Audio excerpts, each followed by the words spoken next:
Нема ништо посладко од мед, велат. И вистина е така, особено ако утрото го започнувате со мед. Ке разговараме со Венче Билбиловски, председател на пчеларското здружение Матица, во продолжение за еликсирот, за долговечност.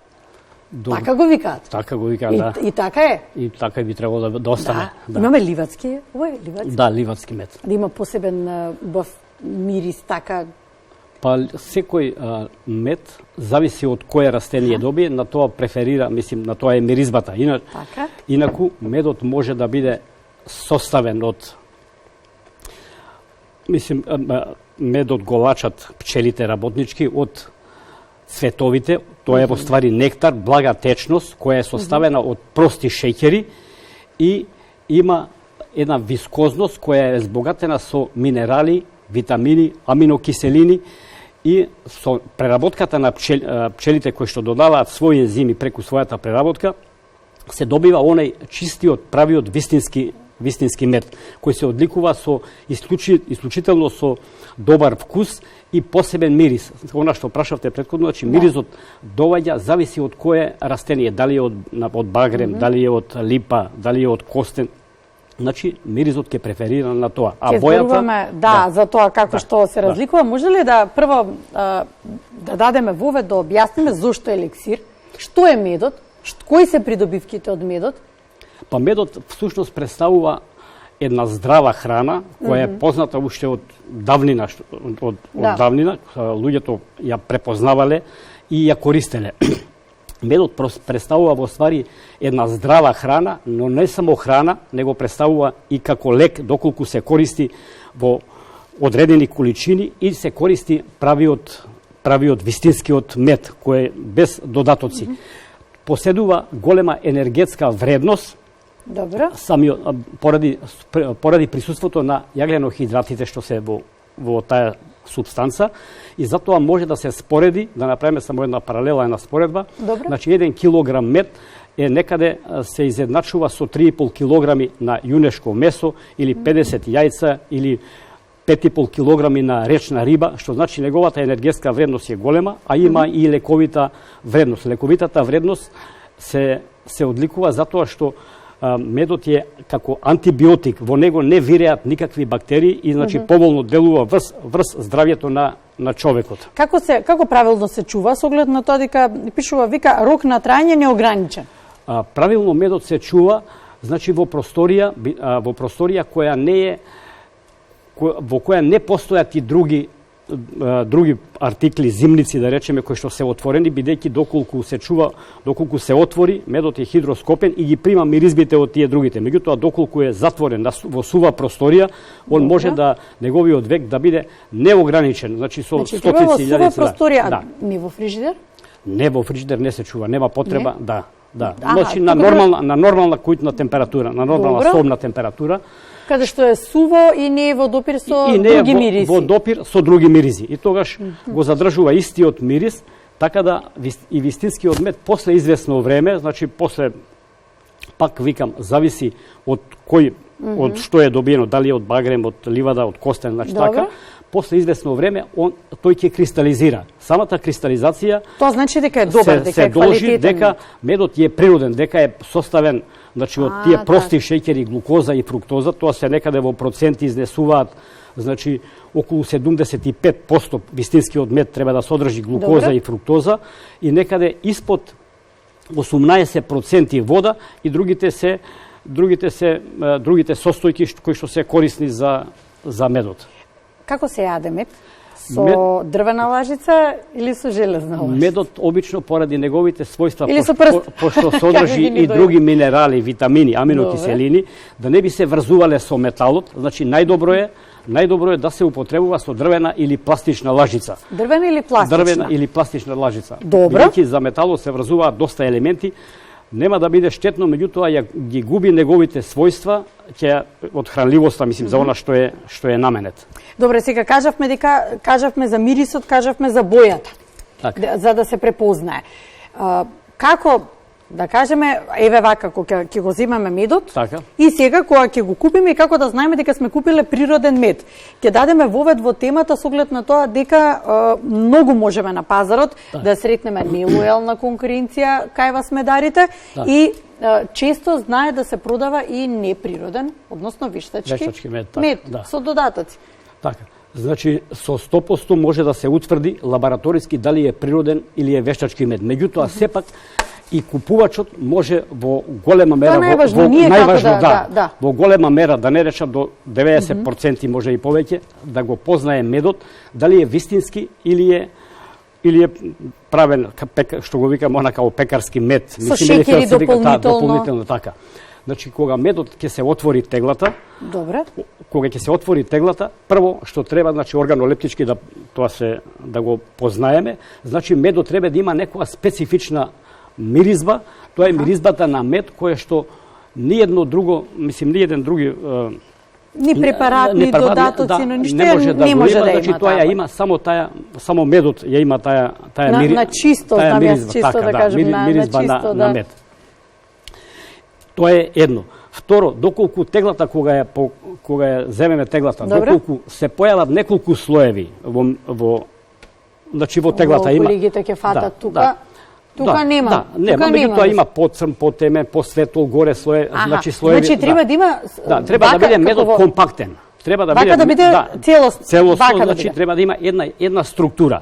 Добро. Зашто викам, ако е повеќе слоен медот, да речеме има до некаде посветол, потемен, значи да менува бојата. Да менува бојата, тогаш значи се работи за додатоци. Обично денес фалсификаторите на мед, што се вика на фалсификуван мед, идат до таа мера што дури многу и тешко се препознава, тоа се изедначува. Меѓутоа, ако се помеша со вистинскиот мед, бидејќи вистинскиот мед има поголема специфична тежина во однос на водата и на другите мешавини, тој ќе се издвои горе самиот.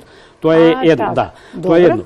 А доколку го земеме дома да го анализираме, еве како еден пример, да знаеме да сме сигурни дека е исправен мед, ако земеме една кришка леп, меѓутоа она така речено народски бајат леп кој е од неколку дена стоен, и да намачкаме горе на самата кришка од медот, значи и после 10 минути останува кришката во тврда состојба, доколку има мешавини, односно вода, тој ќе впива, тој многу брзо ќе спие за неколку минути, ќе пие и медот ќе почне да омекне. Мислим, тоа е.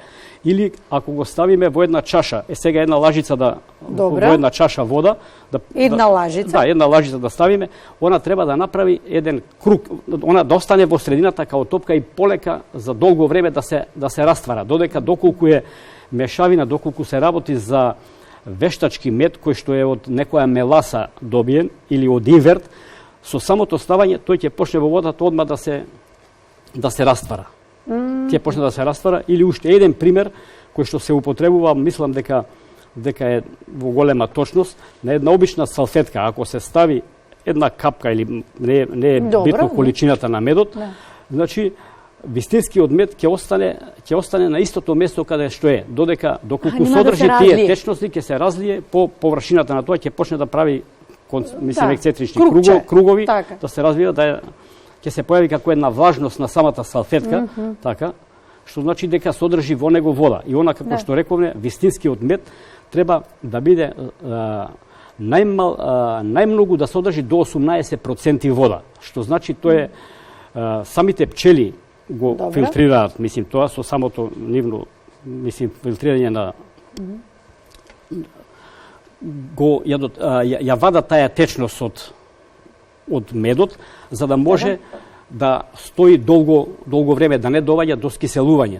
Ако содржи над 18% вода, значи многу лесно може да се случи да скисели или тоа е, викаме, недозреан мед. Затоа ние пчеларите знаеме дека кога се вади мед, значи кога се вади мед, овај нектар што пчелите го собираат од цветовите и го значи од уста на уста го даваат на самите пчелки, тие го разнесуваат низ скелиите, се дотогаш додека ја изгуби таа водена течност, значи да дојде до испод 18%. Кога тоа ќе се случи со восочни капачиња, медот се затвора и тој викаме дека е зрел мед и значи он има неограничено траење на медот.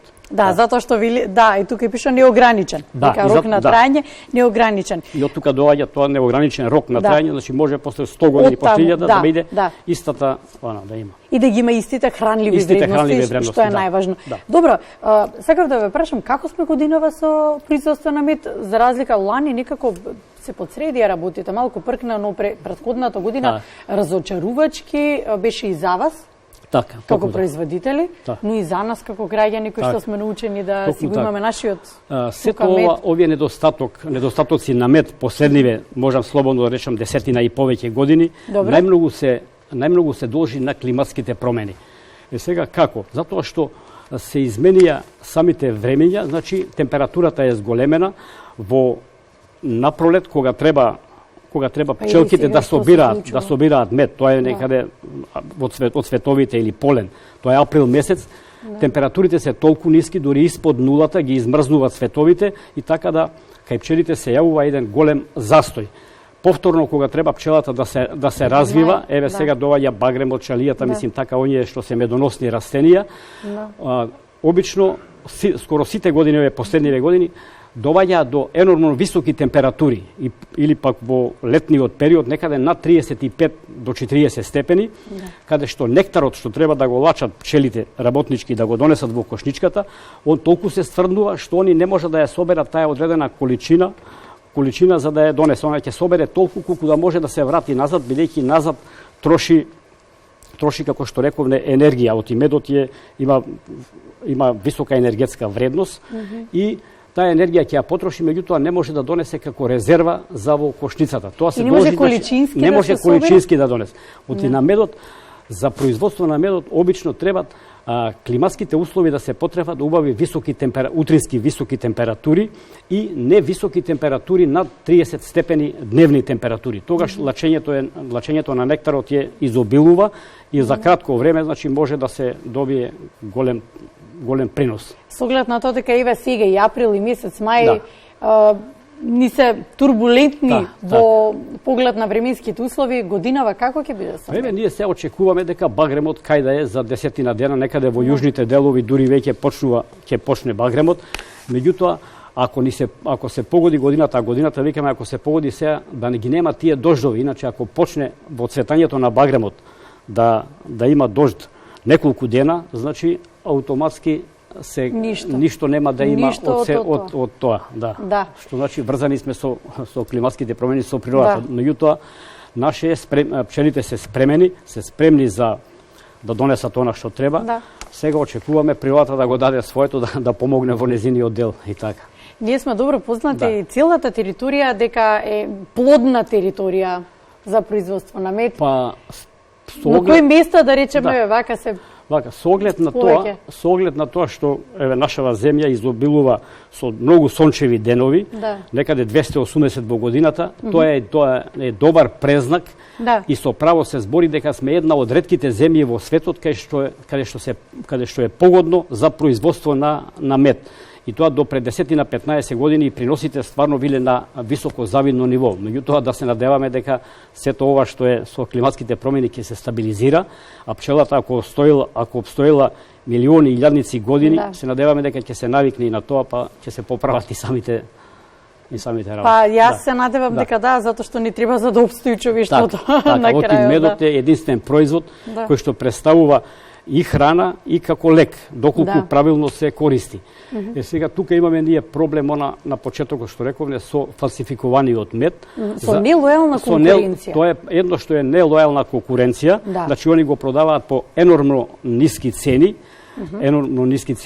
тоа значи има и увозен мед кој што доаѓа по минимални цени, плюс тоа ако во него се стават тие иверти и додатоци, тогаш неговата моќ само се намалува, а цената е колку да е ниска, одговара бидејќи нема тие ништо вложено во производството на тој мед. И тоа е многу опасен затоа што ако купувачот купи чист мед и треба да го потребува, меѓутоа во исто време е и шеќераш, значи може да се направи и додатни компликации. Да. Додека природниот мед слободно може во помали количини да го употребуваат сите, поготово деца, спортисти, значи луѓе секој еден може да го употребува медот, да. Најубаво е денот да се започне со лажица мед. Со лажица мед. Нагладно. Или во една чаша вода, ставена лажица мед со малку лимун, тоа представува прав еликсир. Значи, вистина? Да, као замена за кафето. Можеме да кажеме. Не можам да го заменам кафето, ама тоа ќе го пробам. После кафето, да. Ќе го пробам. Благодарам што ми бевте гостин, благодарам се разбира за одвоеното време да ни објасните малку убаво во поглед, да ни дадете и совети за користење на медот, но и за препознавање на медот. Така, па наша цел е и како пчелари, значи да таа нелојална конкуренција да што повеќе значи да се намали и да дојде на трапезите на масата да дојде квалитетниот вистинскиот мед. Инаку можеме да кажеме дека и во самите маркети каде што се продава медот, самата цена која е таму говори нешто дека не е во ред. Не соодветствува со правиот производ.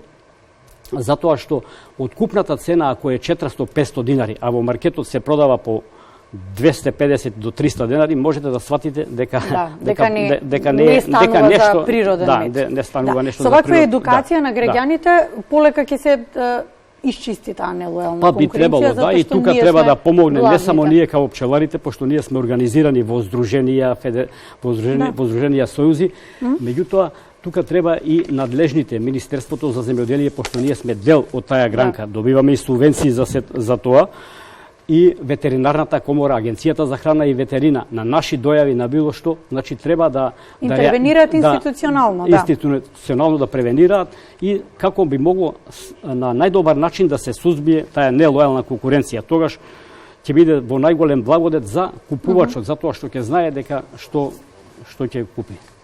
Ви благодарам. Ви благодарам јас за поканата.